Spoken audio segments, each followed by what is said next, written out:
Hello and welcome back to the Lorna Marie Fitness Podcast. I decided to do a bit of a mini-series, Meet the Squaddies, because I think it's really important to share the Squaddies' stories.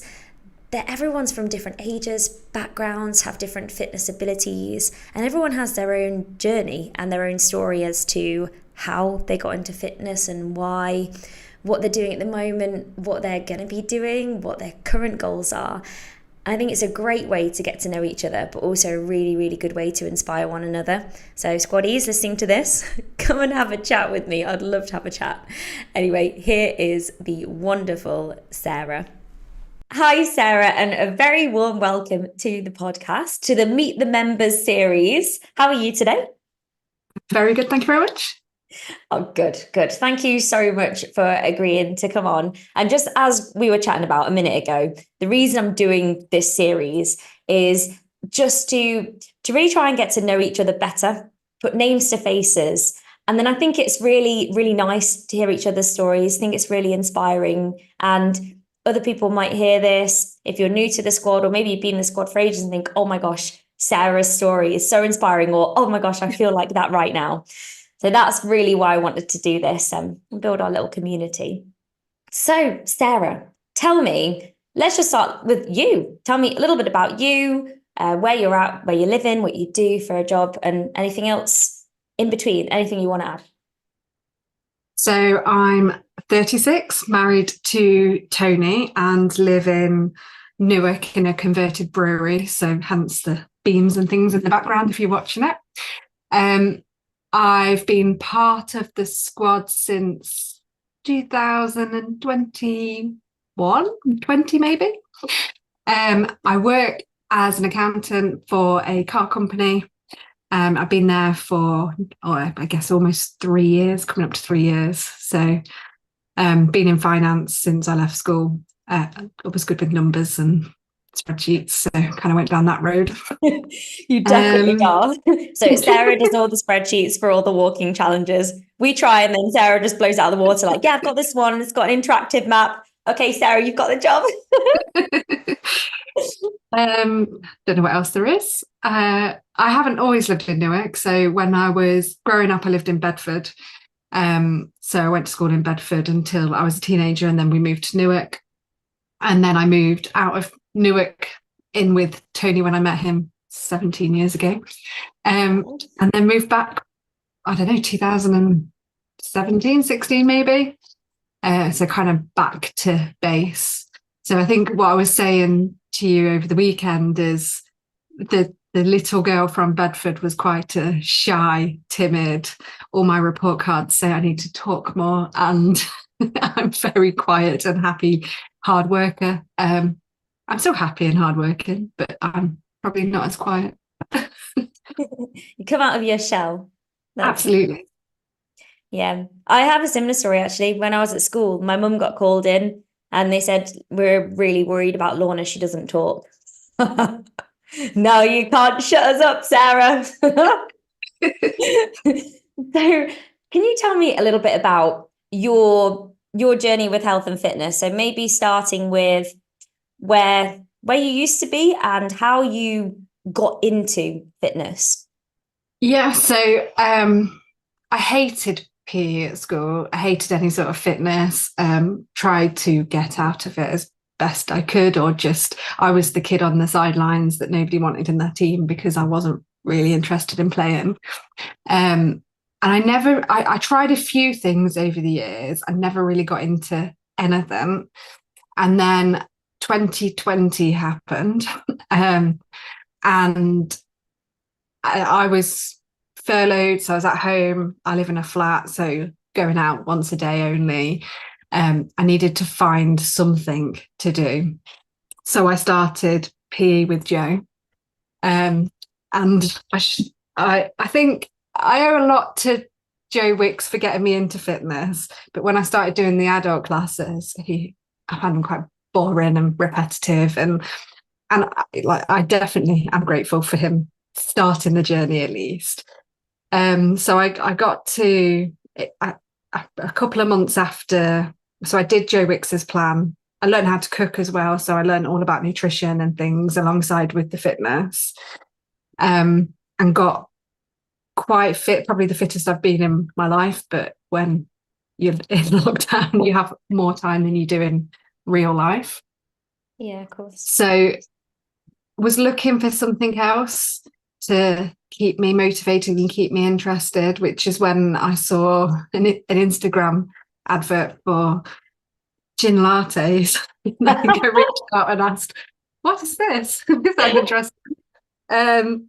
And subscribed to the squad based on doing Pilates with gin. But I've been motivated to carry on and do it since. So I don't think anything else has kind of kept me motivated. So I guess in 2020 is where my journey really began. I lost 4.5 stone. So I would struggle to run up the stairs without being out of breath. And so I lost 4.5 stone in about 5 months just through eating better and doing exercise. I've done a lot of different classes here, and I've also branched out and done some running. So I'm going back to running again. I've started the couch to 5K again this year, but I did couch to 5K and then 5K to 10K and then went up to half marathon in about 2021. I think I did my half marathon. So definitely not there with running at the moment, but want to kind of get back up to comfortably doing a 10K again. Yeah, which you absolutely will. You'll easily be able to do that. And the thing is as well, with your level of fitness already and the fact you've already done it, you'll be able to get there quicker this time. And using the other classes, like the Pilates, the yoga, the strength, to go at it and even better, even stronger. So you can totally do that. And can I just say 4.5 stone? Oh my gosh, that's incredible. Like, you should be so proud of yourself for doing that. It just goes to show, like you said, you did that through eating better and just moving your body more. The basics just really work.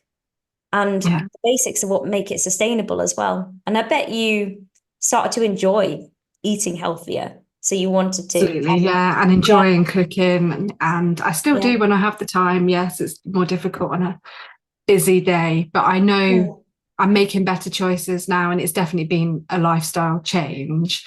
Whereas before, like 10 years ago, 11 years ago, when we got married, I did Slimming World and lost probably a similar amount of weight back then, but I wasn't able to maintain it because I'd lost the weight really quickly and it wasn't healthy. Yes, I looked thinner, but I had no muscle. I was definitely lighter. When I lost the 4.5 stone, I started creeping back up because I was turning fat into muscle, but I was losing inches. So I started not looking at the scales as such and looking at the measurements because it made me feel much better, which I think we've been talking about in some of the chats in the WhatsApp groups. We've been talking about that as well. Yeah, because a lot of people do get hung up on what the scale says. And firstly, you're not a number, and it's really, really not the best measure of progress. And like you said, you saw the scales going back up, yet your body shape was totally changing. You were losing body fat, you were gaining lean muscle. And I mean, who doesn't want to look more toned and more lean? So the scales just don't tell the whole picture. So I'm glad you said that, Sarah. I'm glad you touched on that. And measuring progress on the fact that you're doing more workouts, you're doing different things, you're eating better. And that's so much more important. So thank you. Thanks for sharing that. So I would love to know a little bit from your journey from 2021 to now, have there been any standout moments for you or maybe achievements that you want to share? Obviously, apart from the fact that you you did all that in the first year and a half marathon, but anything else you want to share? So I think if I go back to 2019 first, so in 2019, I did a charity walk for Macmillan. I don't know if anyone's heard of it, Mighty Hikes, through the Peak District. We were one of the first groups of people to be set off in the day, and I was one of the last people to get back at night. Now I'm still super proud of that version of me that I still got over the line. But that was the toughest thing I think I've ever done. It took us, I think, over 13 hours for 26 miles. I was in tears at several points. But like I say, I'm very proud that I did it. If we fast forward to last year, where we did the Three Peaks, the Yorkshire Three Peaks as a squad group, and it's probably closer to 25 miles, but it's still fairly close to the 26 miles that I did back in 2019, with a lot more of an incline because it's Three Peaks. Ingleborough is steep. Did that in 10 hours. And I know that, again, time isn't everything, but I skipped at the end, and I was really, really happy to. I didn't feel absolutely shattered, and I didn't go to work the day after the Three Peaks thinking, oh, I can't walk on my legs anymore, like I did after the mighty hikes. So, and I'm up for doing that again this year and doing lots more, I guess, mountain hiking, not climbing, but hiking, and enjoying it, and enjoying getting up and seeing all those views and being able to do it, because I just don't think I would have managed it if I could rewind 4 or 5 years ago. Yeah. No, you were flying, Sarah. Like, where's Sarah? I think she passed about an hour ago. Oh, right. Okay. Yeah, no, don't need to stop. She's got earbuds in, she's singing along, she's super happy. But it just goes to show you improved your fitness, you progressed so much with your strength and fitness. You went and did something even harder and really enjoyed it. Yeah. That's a great feeling, I'm sure. Yeah, we're doing it again with work in May. And they asked, oh, have you ever done the Three Peaks? I said, oh, it was amazing. I loved it. They were like, you're the first person that said that. But I genuinely did. And I did have my earbuds in, but only for directions, because I did do a lot of it on my own. But for me, it was about being in nature and listening and just seeing the views. And it was just, I think the last 5 miles I only saw one other person. So it was lovely.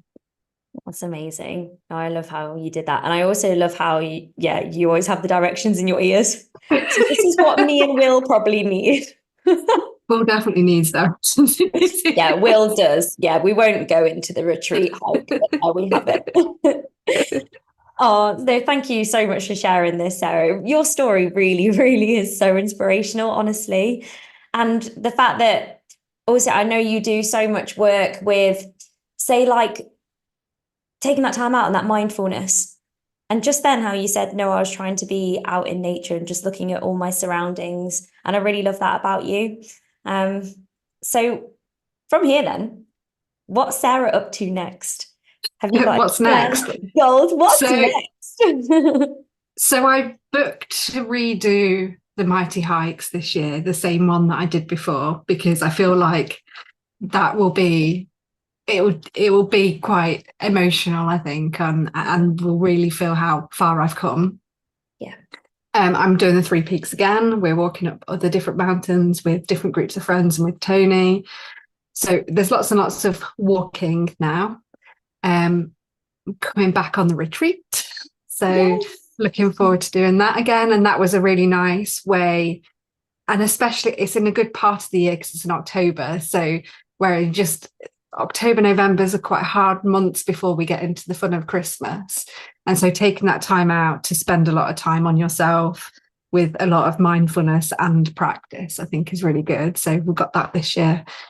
And then, I'm going back to the Couch to 5K. So just, it's nice to be outside, not quite when it's as cold and dark and windy as it has been in the last kind of couple of weeks. But I've joined back up with the local running group, so it feels quite safe and you make lots of friends through there as well. So it's quite nice. Oh, that's lovely. So you've got a lot planned, Sarah, but a lot to look forward to as well. Yeah, a lot we of have memories. Yeah, I like what you said about the retreat there. It's so true how those couple of months before Christmas, it can be really tough. And for a lot of people, that September it's almost like a mini January of back to work. And it's like reality hits after summer and all the bank holidays. So it Yeah. can feel a bit like that. So yeah, I think it couldn't have come at a better time. It was so special last year. So I can't wait to do it again. It's going to be amazing. And yeah, well done for you and everything that you're doing and everything you continue to do. And I just want to say that you're a ray of sunshine in the squad, Sarah. And it really is a pleasure to have you in the family. You're so supportive to everybody. So thank you. Thank you for being part of it. I feel very grateful that I found that advert on Friday on my Instagram. I love that. And I think we did yoga fizz and gin lattes kind of alternated, and then a cuppa with Pilates on Saturday morning. Yes, we did Pilates and Prosecco. That was quite a big one as well. I remember that. It was like every Friday, wasn't it? You imagine doing it now while everyone's seeing dry January. I don't think it'd go down very well, would it? No. Well, thank you so much, Sarah, for coming on the mini podcast series. And I will see you. Are you coming to class this week?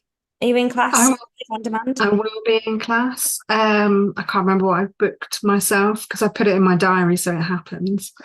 Good. Yeah. No, I think I've got a couple that I've got. And then running Tuesdays and Thursdays at the moment. Amazing. No, that's great. Brilliant. Well, enjoy the rest of your evening, Sarah, and I will see you in whatever you book yourself into. Have a great rest of your night. Thank you so much. See you later. See you later, Sarah. Thank you. Bye. Wow, isn't Sarah amazing? I think you'd agree with me when I say her story is incredibly inspiring. She really is a ray of sunshine in the squad. She is one of the most supportive people, lovely, genuine, friendly people you will meet.